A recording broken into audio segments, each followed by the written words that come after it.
Hey there everyone, this is Samuel Johnson and welcome back to the Spider-Verse Retrospectives. So, we are kind of sort of reaching the end game for the Spider-Verse era. So, what have we looked at so far? Well, like I said, first we looked at the Spider-Verse storyline, complete with the lead-in material, the tie-ins, and so on. Then we started moving into follow-up material with the last series that we looked at being a mini-series that tied into the Secret Wars event of 2015. I think it's time we start looking at an ongoing comic.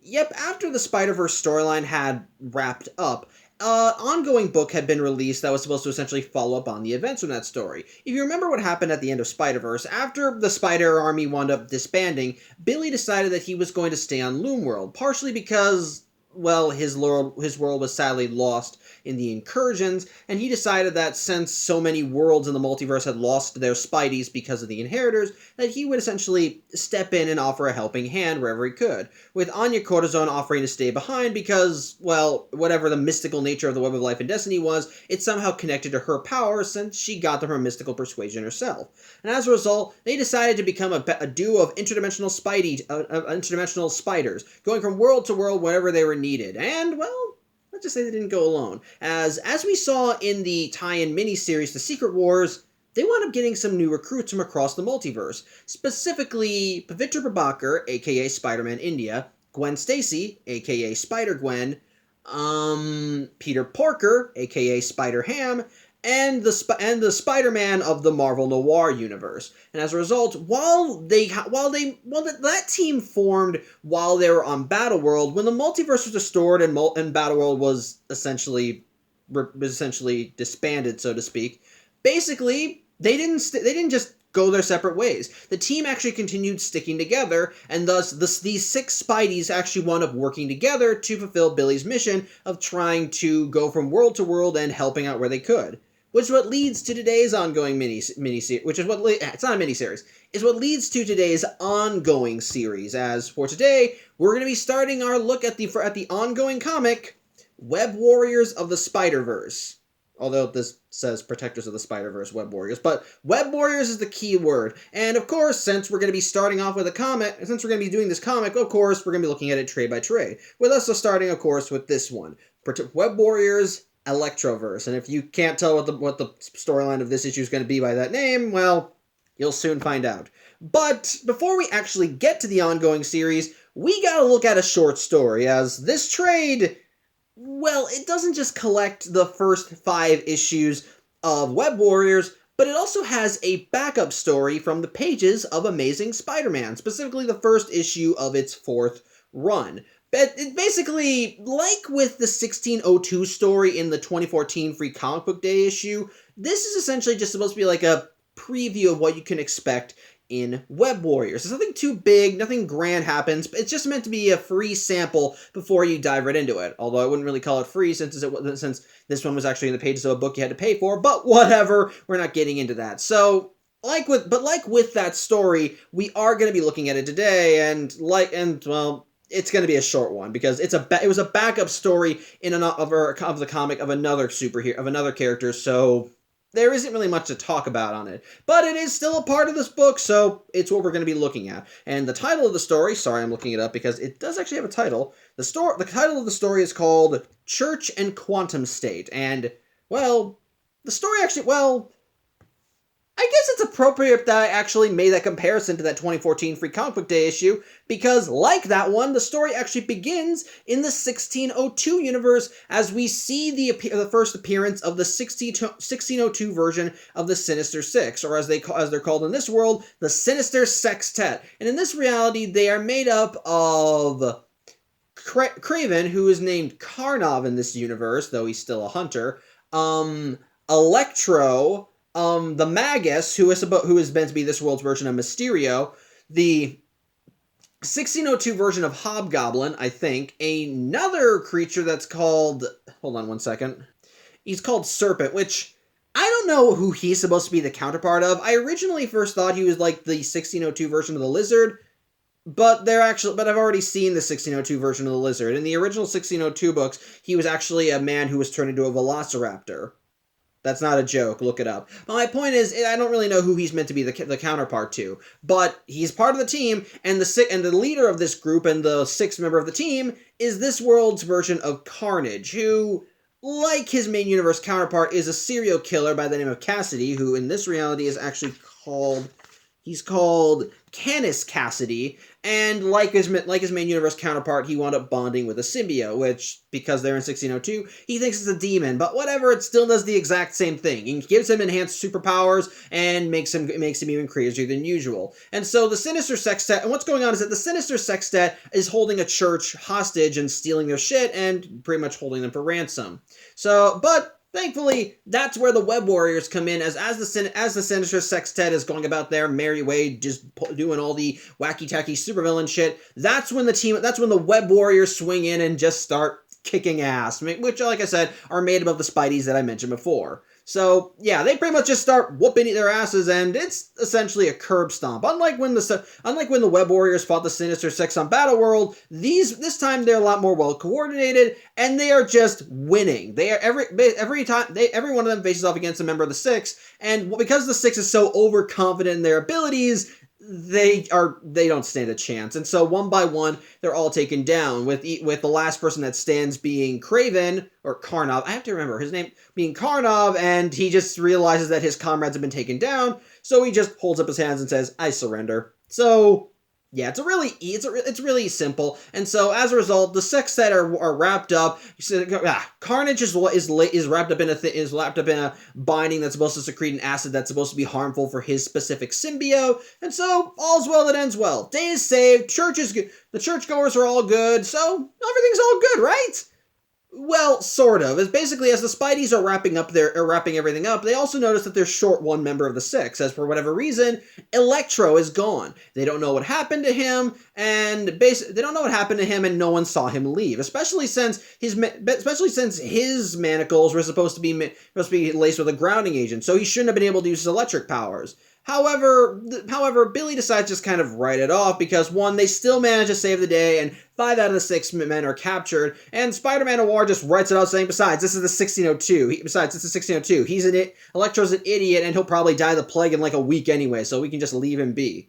As such, the team, I guess, goes with this, I guess. Kind of rude on Noir's part, but whatever. And they end up opening a portal back to Loom World where Karn is waiting for them. And so, while some of the Spideys do kind of wonder if maybe they changed history by going back to that world and messing with things, Billy just says, no, it's fine. They just went to that world and helped out a bit. Everything will be good. They pitched in where that world Spidey couldn't because, he's dead. And they'll do it again tomorrow, and they'll travel across the web of life and destiny, across the infinite world, saving lives wherever they can, and so on and so forth. Though, as Billy talks, the final panels of the story kind of showcase certain webs in the certain strands in the web of life and destiny, as you start seeing electrical bolts begin jumping between them, and well, that's where things end, so to speak. So, okay, my thoughts on the story. Here's the thing. Like with the 1602 story in the issue of Free Comic Book Day, this one is really short. Although I would argue that there is less to work with here than there is with 1602, because 1602 basically the 1602 story in the Free Comic Book Day issue was there to help give you a sense of what you were to expect from Spider-Verse. Basically, because in that story, we had Moreland meeting up with the 1602 version of Spider-Man and then just royally curb stomping him, showcasing just the difference in power between a single Spidey and one of the inheritors. And it showcased, and when he talked about when he was able to successfully kill Spidey and then siphon out his life force before revealing that he was hunting even more Spideys, it made you start to get a sense of what the heck that we were going to be seeing in Spider-Verse, and gave us and showcased what we would be and what would ultimately bring the Spideys together. Though you could also argue we saw that with the Edge of Spider-Verse miniseries, since in like 3 out of the 5 issues, we did see those World Spideys encountering the Inheritors, and at least 2 of them were killed. So, But with that being said, though, that one still had more to... In that case, that one had more to... Yeah, the 1602 story in the Free Comic Book Day issue had a lot more to work with. But this story...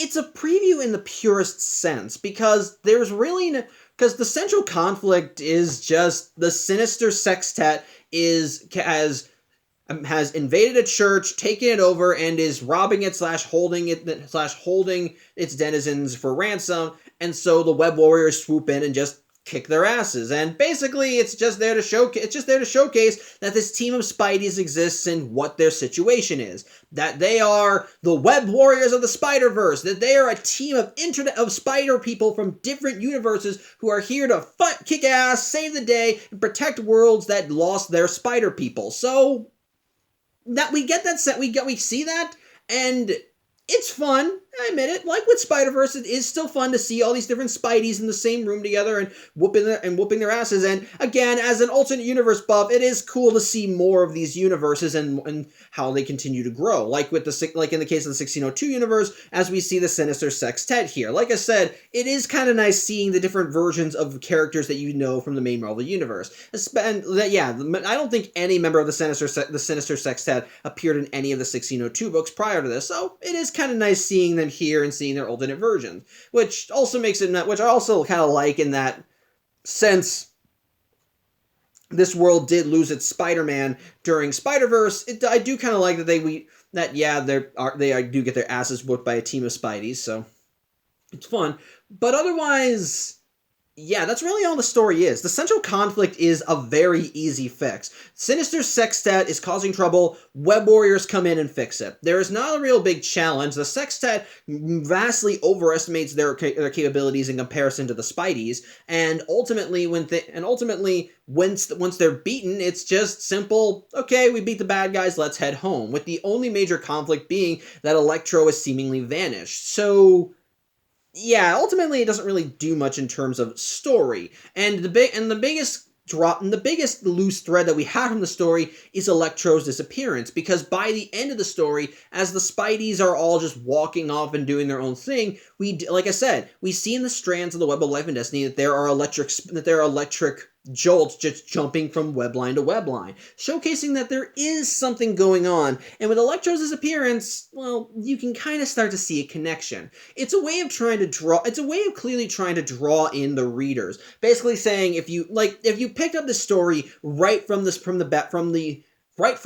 pages of The Amazing Spider-Man, and you saw it and thought, holy shit, there's more Spider-Verse. Oh, what are they doing? What are they doing? What's going on with the electric wires? I want to see what happens. I would admit it would be curious, and I think it is an alright way to bring in viewers. But ultimately, like with 1602, it's like with the 1602 story in the Free Comic Book Day, it's style over substance. It's really just here to give you a little taste of what to expect from the Web Warriors books, and then just stop it. It's like going to a supermarket and getting a free sample. You get a nice taste, and if you want more, you gotta buy something. So yeah, that's really what it is. It's not bad. It's entertaining enough, but ultimately it's not even really a story. It's just a preview of what to expect from the Web Warriors books. So there you go.